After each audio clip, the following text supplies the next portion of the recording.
Hello, my sleepy friend. If you're listening to this, it probably means your day is finally over. The messages have quieted down, the to-do lists can wait. And now there is only you, your breathing, and this slow story. Tonight we're going to wander, unhurried and gentle, through the hidden life of flowers. Not as gardeners, not as scientists, but simply as a tired human, letting your mind drift while nature quietly does impossible things. So for now, get comfortable. Let your shoulders soften. Let your jaw unclench. Notice where your body touches the bed or the sofa. Let yourself be held by that surface. The way the earth holds the roots of every plant. If at any moment you drift off, you won't miss anything important. The flowers will keep blooming with or without you. Before any flower opens, there is only a seed. Tiny. Quiet. Sometimes no bigger than a grain of sand. Imagine one of those seeds now. It lies hidden in the soil, in a flower pot, or under dry desert dust. From the outside, it looks like nothing is happening. Just a speck in the dark. But inside, the seed is a patient library. It carries a complete set of instructions. For leaves, petals, colors, scents, and 1,000 tiny decisions the plant will make in its life. In some places, seeds wait not just for days or weeks, but for years. They sleep through droughts, storms, even fires, holding tightly to the idea of a future flower. That hasn't happened yet. You can picture them, like little hearts that decided, not yet. I will wake up when the world is kind enough. As you breathe in, imagine that quiet patience. As you breathe out, let a little bit of your own rushing and worrying settle down. When at last the right moment comes, a certain warmth, a little more moisture, the tilt of the sun changing by a few minutes each day, the seed begins to stir. Its shell softens.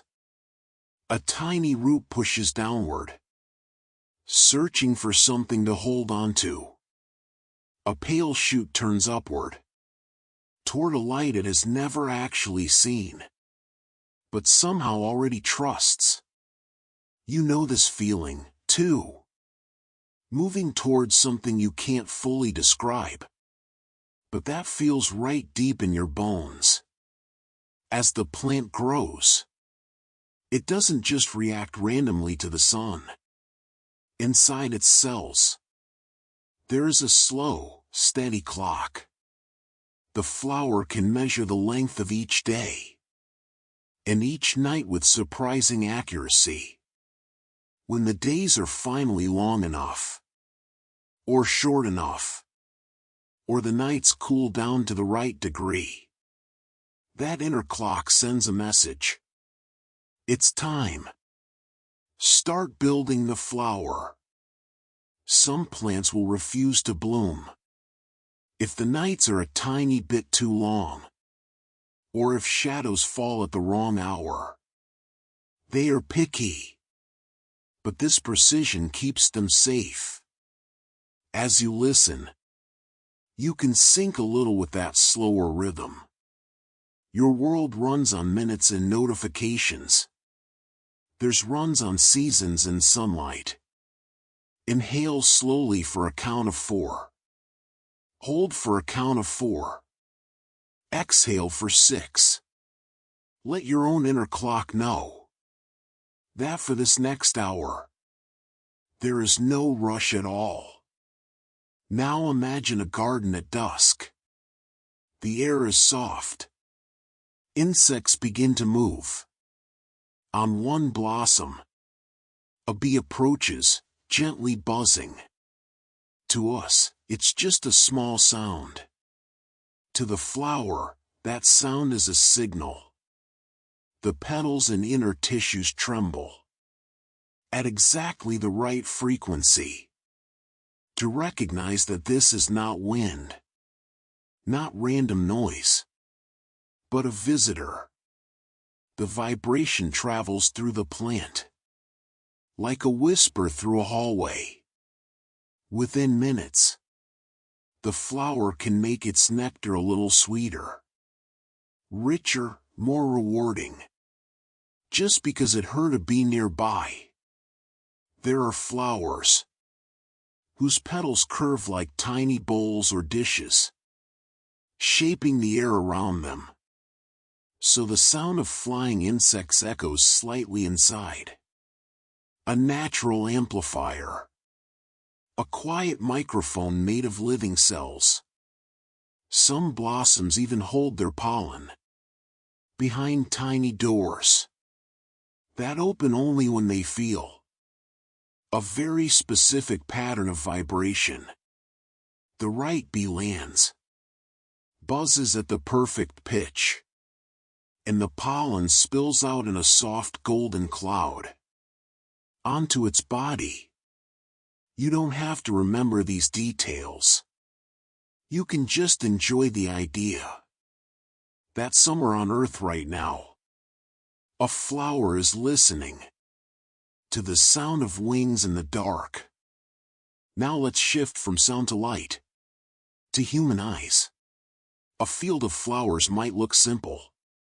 Yellow, white, purple, red. But bees see a different picture. Many blossoms paint secret patterns in ultraviolet colors our eyes cannot detect. Imagine a white flower in your hand. To you, it's soft and plain. To a bee, that same flower might glow with rings, arrows, and shining paths that all point inward, straight to the nectar. Some petals shimmer with microscopic mirrors that bend and bounce light, creating flashes of metallic blue or green, visible only up close. To an insect, the flower looks like it's wearing tiny jewelry. Other blossoms build their color from the ground itself. Their petals change shade, depending on how acidic or alkaline the soil is. In one patch, the flowers might bloom in gentle pink. A few meters away, the same species might open in deep, cool blue, because the minerals below are different. Each petal becomes a quiet report about the hidden chemistry of the earth. As you relax, you can let these details float past, like clouds in your mind. No need to analyze. Just notice how much is happening beyond what human eyes can see. While you continue to breathe slowly, imagine walking into a high mountain meadow. The air is chilly. Little patches of snow hide in shaded corners. And yet, when a bee lands on certain flowers, the inside of the blossom feels warm. Some plants can gently heat their own floral chambers.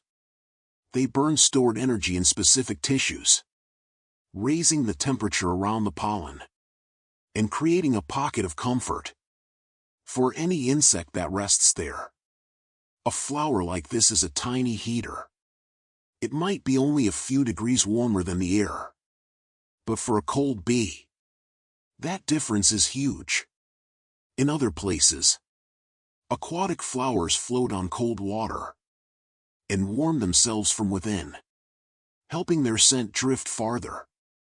Across a still pond at night, there are blossoms that trap sunlight during the day inside curved petals, then slowly release the warmth after sunset, like a natural hot water bottle.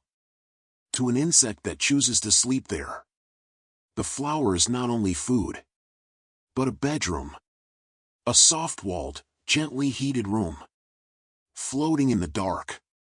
As you listen, You might feel the warmth of your own blanket or clothes around you.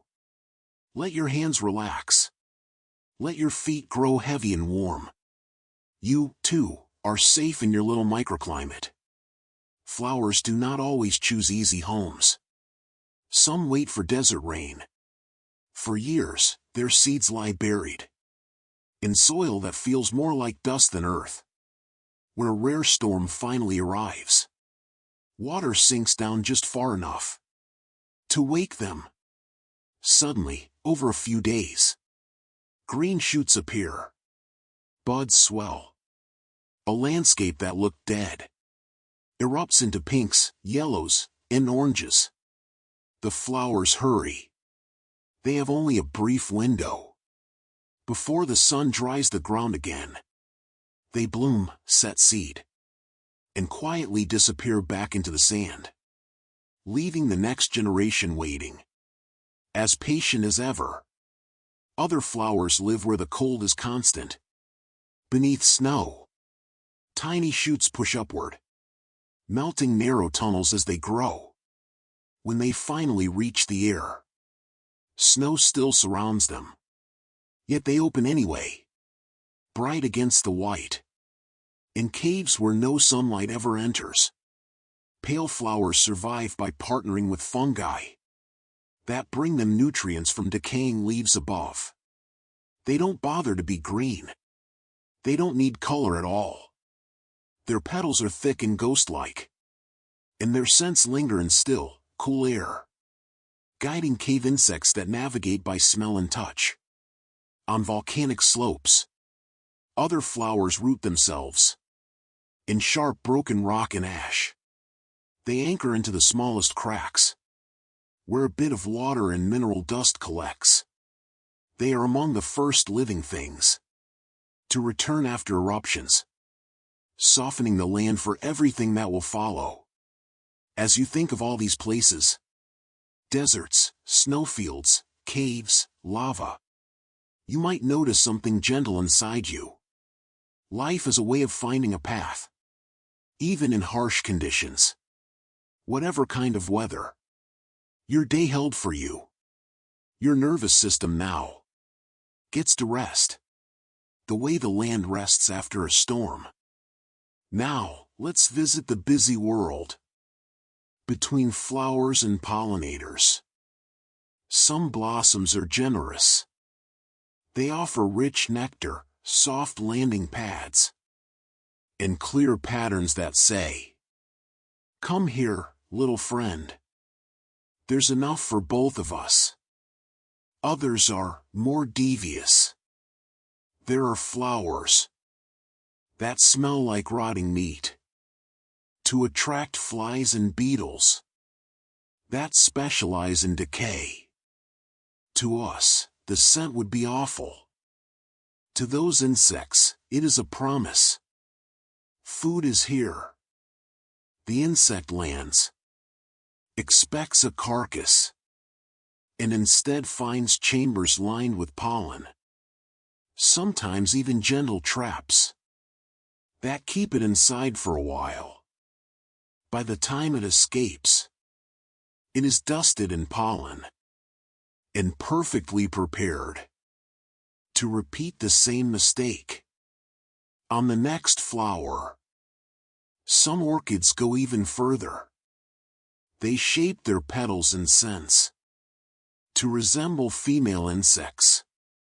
Males arrive, convinced they've found a partner. They attempt to mate with the flower itself, and in that clumsy effort, pollen packets attach neatly to their bodies. The plant gets everything it needs. The insect gets confused. There are blossoms that build temporary prisons, smooth chambers with inward-pointing hairs, and narrow exits. An insect enters easily, but cannot leave at once. Inside, it wanders around, bumping into stamens and stigmas, helping the flower complete its work. Only after a while does the blossom relax and open again, letting the visitor out, carrying pollen to the next trap. Despite all this trickery, there is also deep cooperation.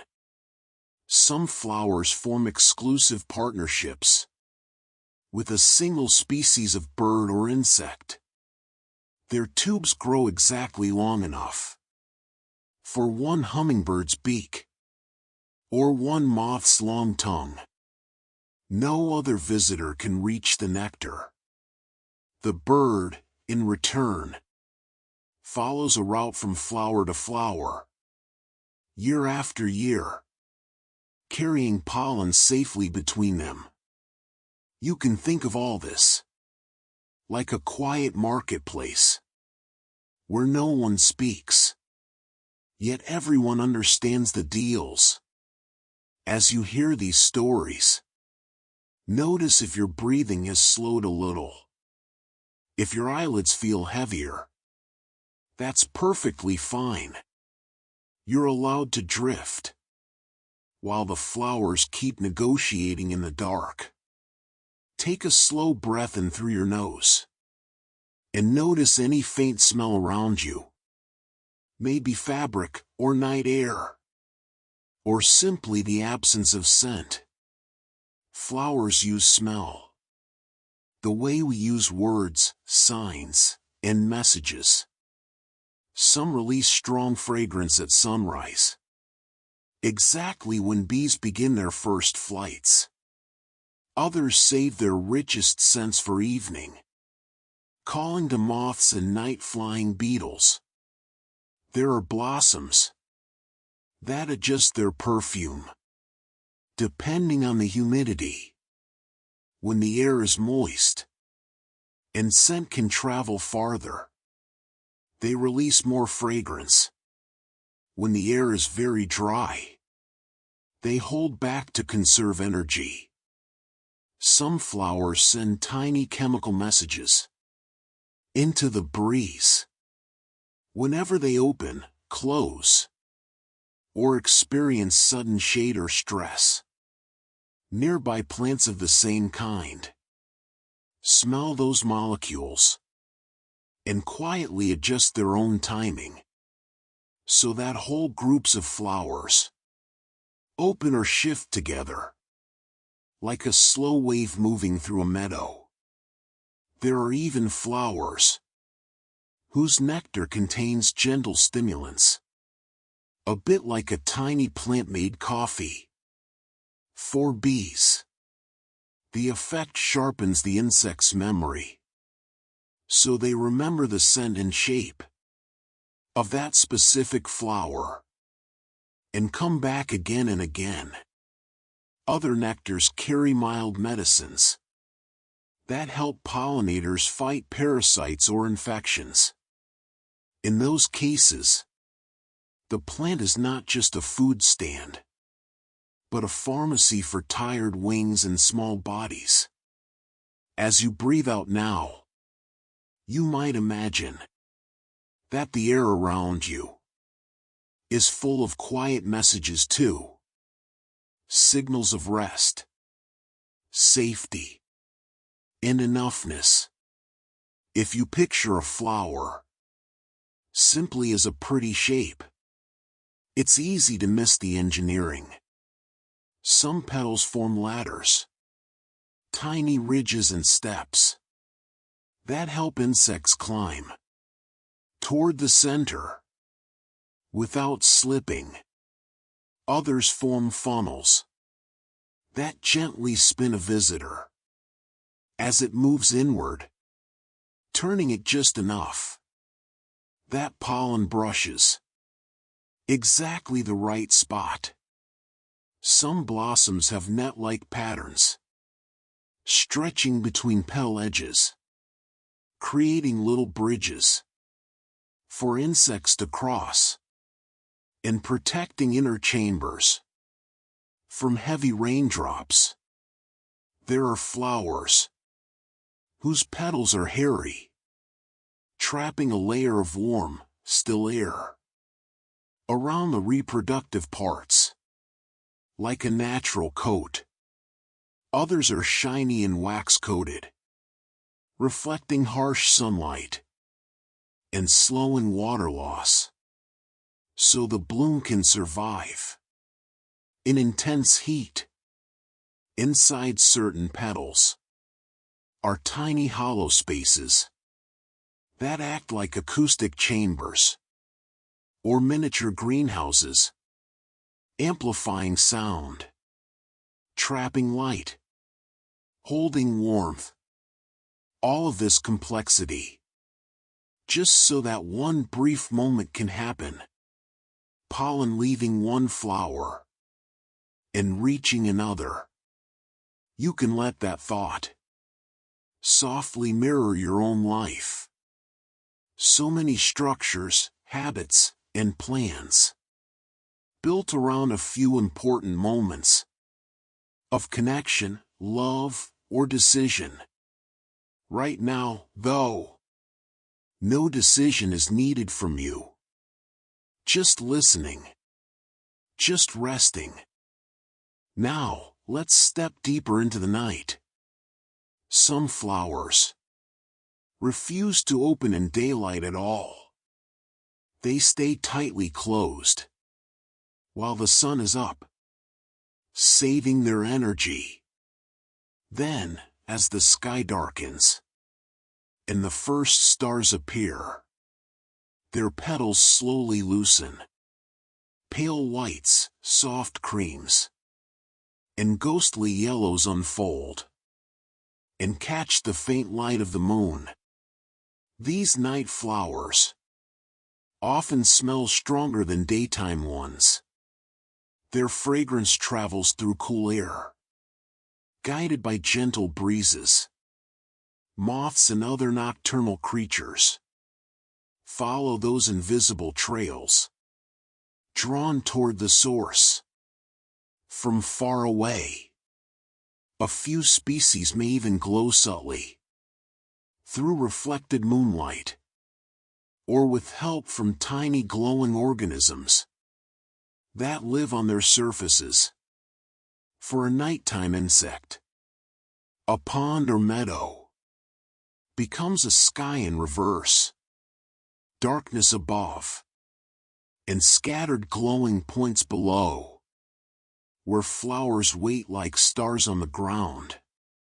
As you imagine this, you can let your own thoughts grow a little softer, a little dimmer, as if someone were slowly turning down the lights in your mind. If sleep wants to arrive halfway through the scene, you can let it. Inside some blossoms, small communities live entire lives. Tiny insects and mites find shelter between petals, where the humidity stays stable, and predators rarely reach. A bit of condensed water, fallen pollen, and traces of nectar are enough to support these miniature worlds. In other species, ants live in special chambers near the base of the flower. They patrol the surface like bodyguards, protecting petals from herbivores and chasing away insects that chew but do not pollinate. The plant sometimes pays them with tiny drops of sugar, like rent for their security work. Some flowers even become overnight hotels for bumblebees and other cold-sensitive insects. At dusk, the bee curls up in a blossom. The petals close slightly, and together they wait for morning. By sunrise, the flower is ready with fresh pollen. The bee, newly warmed and hungry, feeds immediately and takes that pollen out into the waking world. As you breathe in, You can imagine yourself as that resting pollinator, held gently inside a safe place.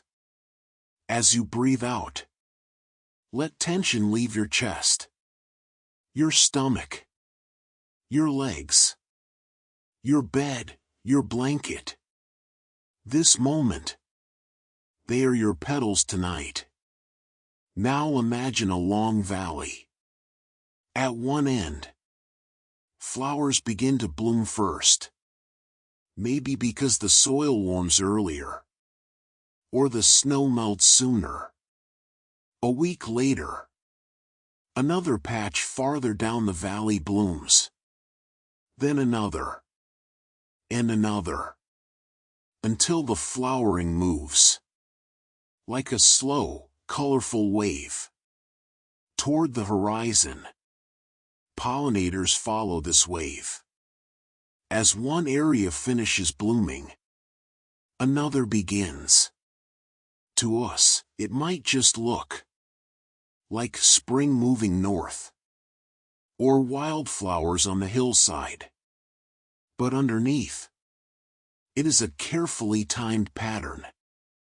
Each plant opening when conditions are best for its particular needs. Everything is staggered, so there is always food for insects. Yet no single spot is overwhelmed. You can think of your own year this way, too. Not everything has to happen at once. Different dreams can bloom in their own seasons.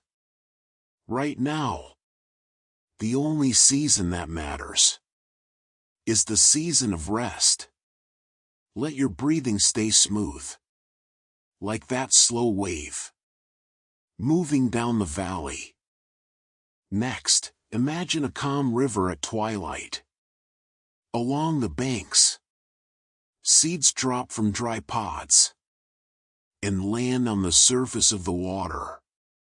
Some are built like little boats, with air pockets or spongy coats that keep them afloat. They travel downstream, bouncing gently over tiny ripples, turning in slow circles. Others belong to plants that bloom right on the water's surface. Their broad petals act like rafts, allowing beetles and other insects to walk across the water without sinking. As they walk, they become covered in pollen, carrying it from bloom to bloom across this shallow, watery world. Farther out, on the still surface of a pond, a single flower floats upright because its tissues are filled with air. No matter how the water moves, it rights itself again, face turned toward the sky. You can imagine yourself as one of those seeds, drifting on a gentle current.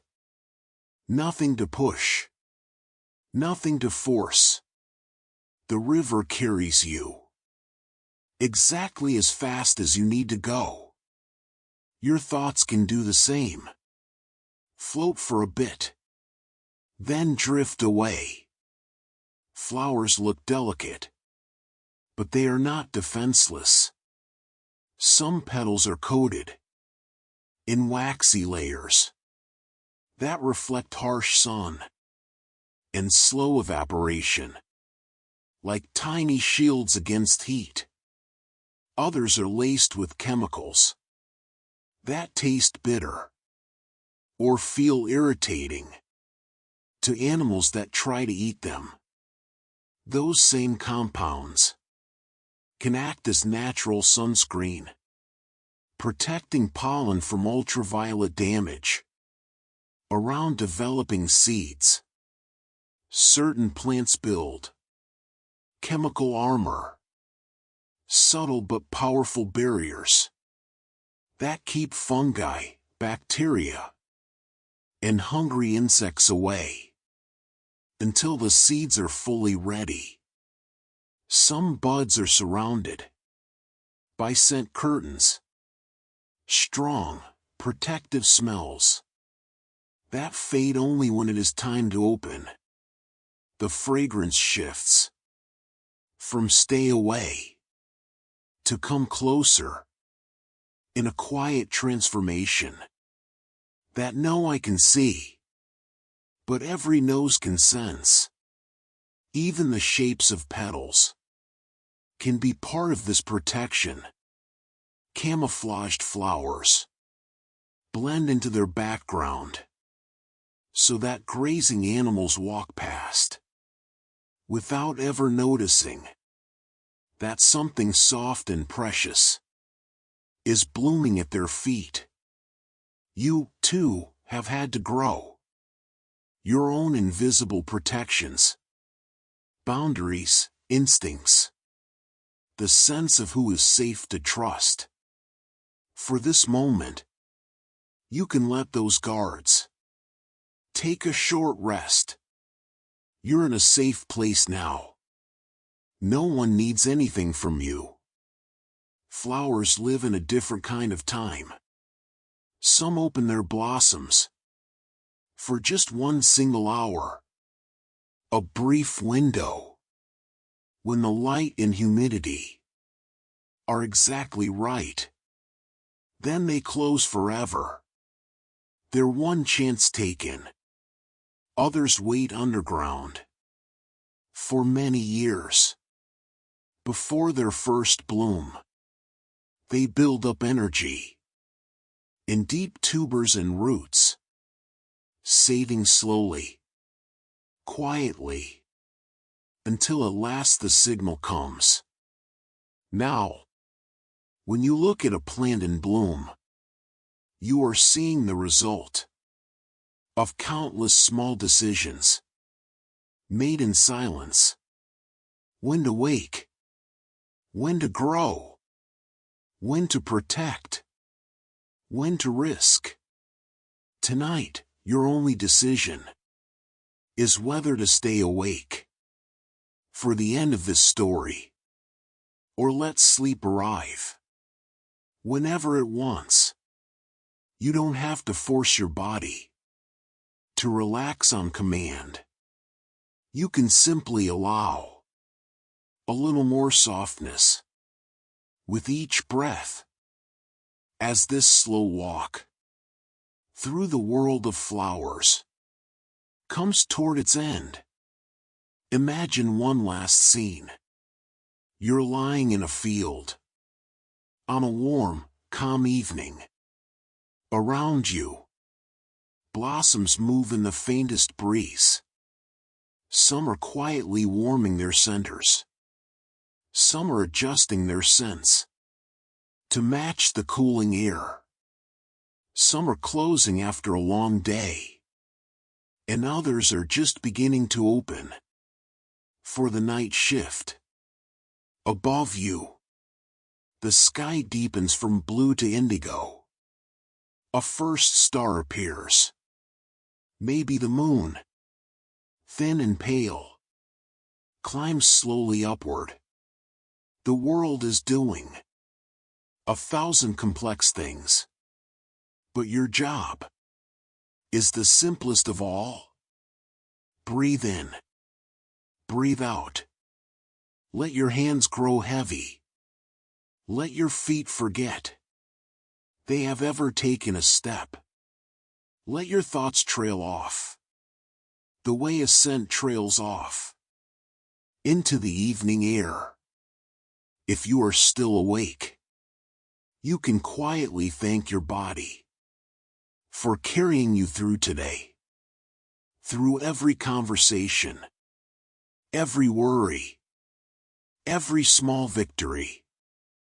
And then, you can give yourself permission to do what flowers do. When the day is done, they fold a little closer to themselves. They let darkness arrive.